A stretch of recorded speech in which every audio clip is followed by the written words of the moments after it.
좋은 날입니다. 2월 26일 GT 묵상에 함께 하신 여러분 환영하고 축복합니다. 오늘 말씀은 요한복음 11장 25절에서 32절 말씀으로 마르다와 마리아의 믿음에 대한 점검입니다. 본문 말씀 먼저 읽어보겠습니다.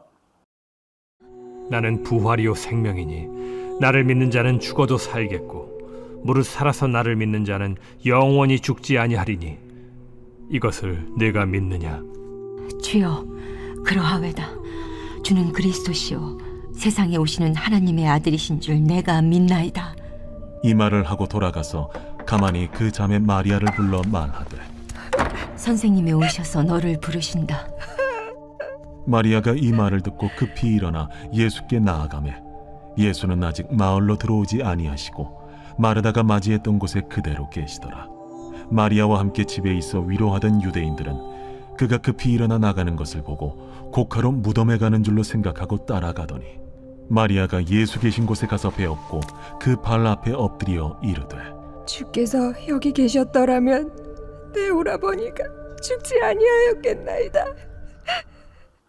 25절부터 보면 예수께서 이르시되 나는 부활이요 생명이니 라고 말씀하세요. 예수님은 누구시라고 합니까? 나는 부활이다. 그리고 생명이다. 나를 믿는 자는 죽어도 살겠고 무릇 살아서 나를 믿는 자는 영원히 죽지 아니할 것이다. 왜 그렇습니까? 주님이 부활이고 생명이기 때문에 주를 믿는 자라는 것은 그냥 믿는다, 신뢰한다가 아니겠죠. 그 주님을 인격으로 받아들인다. 내 안에 모셔드렸고 주와 내가 연합한 상태, 일치를 이룬 상태, 그 상태를 말합니다. 그러면 영원히 죽지 않을 것이다 라고 하시면서 이것을 내가 믿느냐라고 질문하십니다. 이것을 내가 믿느냐. 여러분은 뭐라고 대답할 수 있겠습니까? 주님, 내가 주님을 믿습니다. 주와 연합한 상태가 되어서 나는 죽어도 살겠고 내가 살아서 믿음으로 주님이 오신다면 나는 영원히 죽지 않습니다. 라는 사실을 여러분 믿으십니까? 이 질문 앞에 마르다가 대답을 합니다. 27절 이르되 주여 그러하외다. 주는 그리스도시요 세상에 오시는 하나님의 아들이신 줄 내가 믿나이다. 아멘. 많이 들어본 말씀 같지 않습니까? 주는 그리스도시요 하나님의 아들이신 줄 내가 믿나이다. 네, 베드로가 예수님을 향하여서 고백한 내용이죠. 주는 그리스도시요 살아계신 하나님의 아들입니다. 이렇게 고백을 했어요. 그럴 때 예수님은 너무 기뻐하셨습니다. 바요나 시몬아 너가 복이 있다. 너로 하여금 이 고백, 이 사실을 알게 하신 분은 내 하늘의 아버지시다. 베드로는 예수님을 통해서 예수님을 다리 삼아서 하나님과 연결된 자가 되었습니다.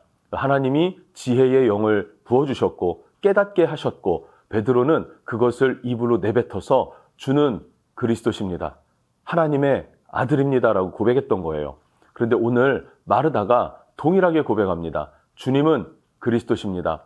살아계신 하나님의 아들입니다. 라고 고백을 하죠. 이 믿음의 고백은 매우 중요하고요. 우리의 고백이 되어야 할 줄로 믿습니다. 그러면 우리도 마르다와 베드로처럼 이 믿음의 고백을 하기 위해서는 무엇이 필요하겠습니까? 성령께서 깨닫게 하시는 은혜가 필요합니다. 진리를 깨닫게 하시는 성령의 은혜가 있을 때 우리는 주님은 그리스도 살아계신 하나님의 아들, 나의 구세주가 되십니다라고 고백할 수 있게 된다는 사실이죠.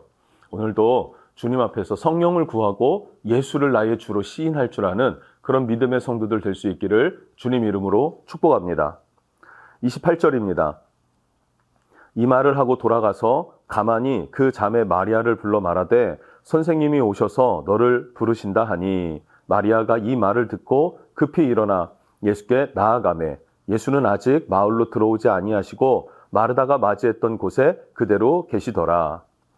마르다는 예수님과 만남을 가졌는데 오늘 그 상황 배경을 설명해 주죠.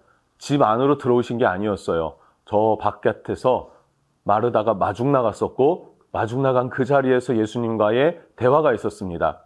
그런데 예수님은 그곳에 그대로 계셨고 마르다는 다시 집으로 돌아와서 애곡하고 있는 곡하고 있는 마르다를 불러서 예수님이 오셨어. 선생님이 너를 부르셔 라고 하면서 마리아를 꺼내가더라 라는 사실이에요.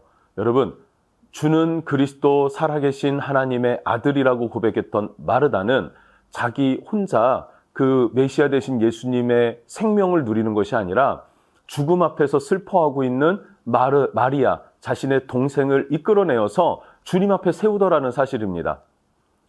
죽음에서 이끌어낸, 사망에서 이끌어낸 마르다의 모습을 오늘 본문 말씀을 통해서 우리는 볼 수 있습니다. 그러면 예수님은 어떤 분이십니까?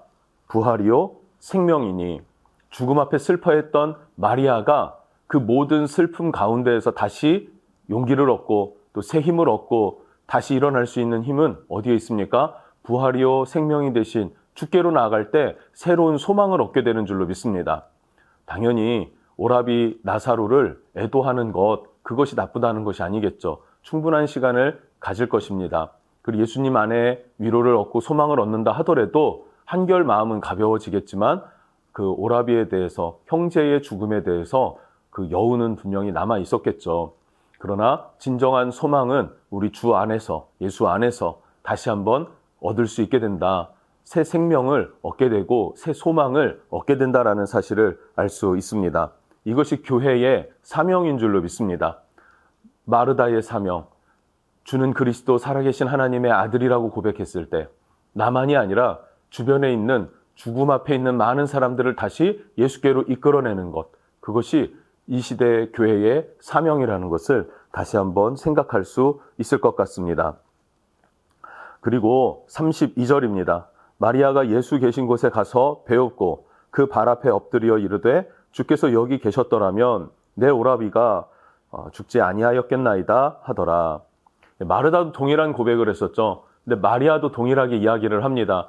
예수님이 내 오라비 나사로가 살아있을 때만 오셨더라도 죽지 않았을 텐데 라는 거예요.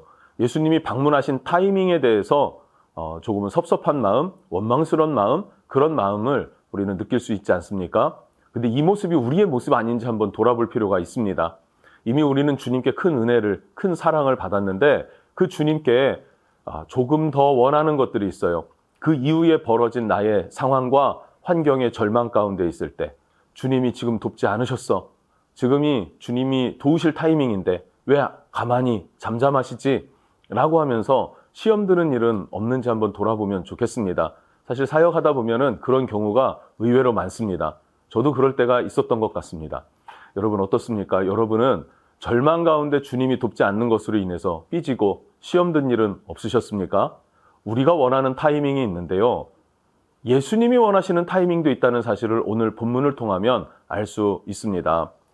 요한복음 11장에 나사로의 병든 소식을 들으신 예수님께서는 이틀을 더 머물다가 오셨어요.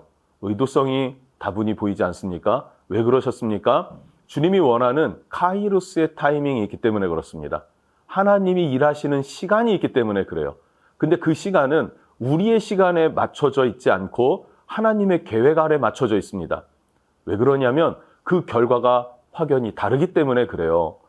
마르다, 마리아, 이 두 자매가 원했던 것은 나사로가 죽기 전에 예수님이 오셔서 고쳐주시는 거였습니다. 그런데 예수님께서 원하셨던 것은 나사로가 죽은 후에 주께서 부활이요 생명 되심을 나타내 보이시는 것이었습니다. 그래서 죽음에서 다시 생명을 얻게 하는 기적을 경험하게 하는 것, 더 큰 기적이라고 할 수 있지 않겠습니까? 그것을 보이는 것, 그래서 믿음을 견고하게 하는 것, 그것이 예수님의 목적이었습니다. 그리고 그 목적 성취대로 지금 성경에 기록된 제자들, 마리아와 마르다, 그리고 장본인이 되었던 나사로 뿐만 아니라 그 주변에 있었던 많은 애곡하러 온 사람들, 많은 사람들이 모였다 그랬습니다. 그들이 함께 했습니다. 그리고 그들의 소문을 들은 많은 이스라엘 백성들이 예수를 메시아로 따르기 시작합니다. 주님은 자신의 목적대로 성취되어지는 것을 보고 그 열매의 풍성함을 거두어 들이시는 분이십니다. 그 이익은 누가 봅니까? 주님만 보시는 게 아니라 제자들도, 마리아도, 마르다도, 나사로도, 그 주변에 있는 많은 사람들도 예수님을 메시아로 보는 눈이 열리게 되는 그런 표적, 그런 계기가 되었다는 사실이죠. 여러분, 우리의 삶도 마찬가지입니다. 내가 생각할 때 주님 이 타이밍에 나를 도우셔야죠. 이 상황에서 주님 나를 도우셔야죠. 그런데 주님은 다 망하고 다 죽었고 한 그 순간에 찾아오셔서 다시 소생케 하시는 기적을 일으키시길 원하는 하나님의 계획도 있다라는 것을 우리는 알았으면 좋겠습니다. 그래서 주님 앞에 섭섭해하기보다는 주님의 카이로스의 때를 신뢰하고 맡겨드릴 수 있는 것, 그것이 참 믿음이다, 성도의 삶이다 라고 성경은 말해주고 있습니다. 여러분, 믿음으로 승리하실 수 있기를 주님 이름으로 축복합니다. 기도합니다.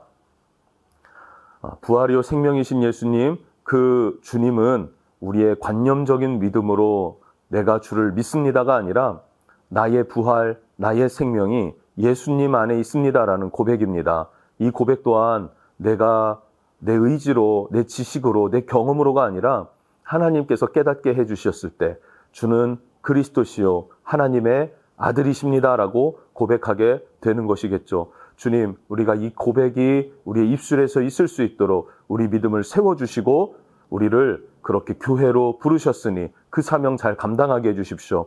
교회의 사명이 무엇입니까? 마르다가 마리아를 예수님께로 이끌어냈듯이, 사망에서 생명으로 이끌어냈듯이 주의 몸된 교회, 그리스도인은 사망에 있는 백성들을 예수께로 이끌어내는 사명, 그것을 우리가 잘 감당하며 나아가는 자들 될 수 있게 하여 주시옵소서. 이 믿음의 삶 가운데 때로는 우리가 절망하고 낙심하며 하나님의 때를, 하나님의 시간을 기다리고 원망하고 내 뜻대로 이루어지지 않은 것으로 인해서 섭섭해할 때가 있습니다. 그러나 주님의 뜻은 더 완전하시다, 주님의 뜻은 더 견고하시다는 사실을 믿고 의지하는 믿음 우리 안에 있게 해 주옵소서. 예수님의 이름으로 기도드립니다. 아멘.